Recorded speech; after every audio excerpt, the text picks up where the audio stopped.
Assalamualaikum warahmatullahi wabarakatuh. Perkenalkan, nama saya Reza Auli Akbar. Saya adalah mahasiswa dari Teknik Industri Institut Teknologi 10 November dan saat ini saya masuk di semester 7 dan concern saya di bidang ergonomik dan work system design, yaitu terkait dengan perancangan produk, bagaimana membuat suatu produk desain yang ketika produk itu diimplementasikan akan menjadi nyaman untuk digunakan oleh orang lain. Dan di sini saya akan sedikit sharing bagaimana terkait dengan pendidikan yang setelah saya alami hingga ternyata berbuah hasil ketika kita menjalankan suatu proyek.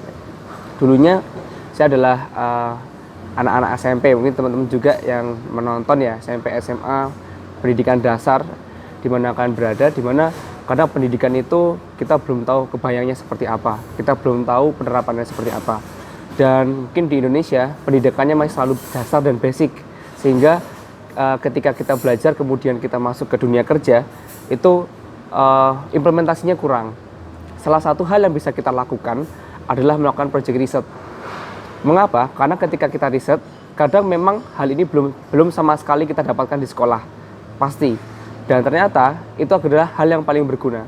Contohnya, saya pernah melakukan sebuah project riset yang dinama ini adalah Esport ya, Eco Storage Portable, di mana produk ini dulunya saya tidak memiliki background apapun terkait dengan energi. Tapi karena saya punya minat dan passion di bidang itu, akhirnya saya mencoba mendalaminya. Jadi kayak learning by doing, dan itu akan menjadi hal yang benar-benar bisa masuk dan berkesan. Jadi dari pembelajaran yang kita punya momen, itu akan selalu diingat oleh kita sendiri. Jadi produk Esport ini, itu adalah produk yang untuk nelayan, di mana dulunya di bidang energi ini kan macam-macam ya. Kalau seperti kita tahu, seperti kulkas, itu menghasilkan freon yang nantinya akan gas CFC. Padahal gas CFC itu setara dengan 21 kg dari karbon dioksida. Dan ini tentunya sangat berbahaya bagi lingkungan. Dan akhirnya saya di sini mencoba mempelajari sampai basicnya dulu, baru melakukan riset. Nah, pembelajaran basic inilah yang menjadi dasar saya dalam perancangan produk. Kemudian dalam background yang saya punya, Esport ini dikembangkan dengan latar belakang di nelayan. Nelayan itu sering ketika melaut memiliki banyak sekali ikan tentunya. Ada 800.000 nelayan di Indonesia.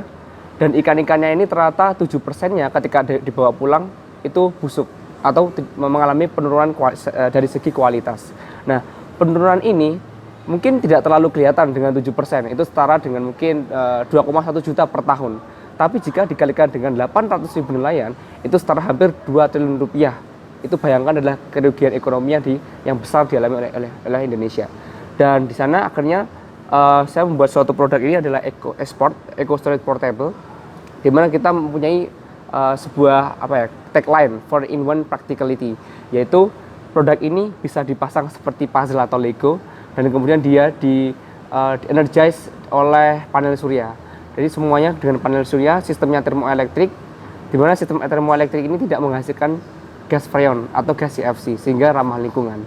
Bahkan bodi dari Esport ini itu menghasilkan dapat digunakan untuk recycle HDPE plastik, yaitu plastik daur ulang sampah, sehingga karena ini adalah HDPE maka dia juga food grade khususnya untuk ikan gitu. Dan ternyata riset base ini itu dulunya saya belum mengambil namanya mata kuliah perancangan dan pengembangan produk.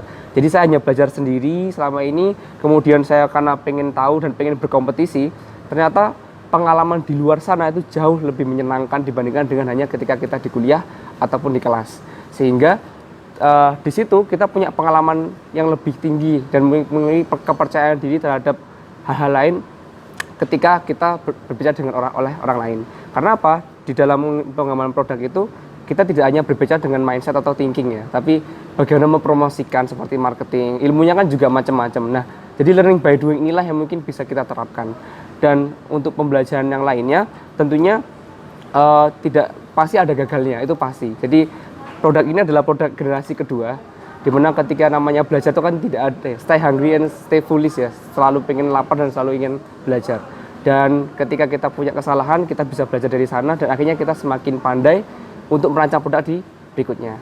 Dan di sini nanti mungkin teman-teman bisa tahu lebih lanjut lagi bagaimana produk kami, kemudian bagaimana belajar itu benar-benar bisa menyenangkan, tidak hanya bisa di kelas tapi bisa dilakukan di semuanya, dan itu bisa dilakukan atau dilihat di channel Akademiku Indonesia. Oke, sekian dari saya. Wassalamualaikum warahmatullahi wabarakatuh.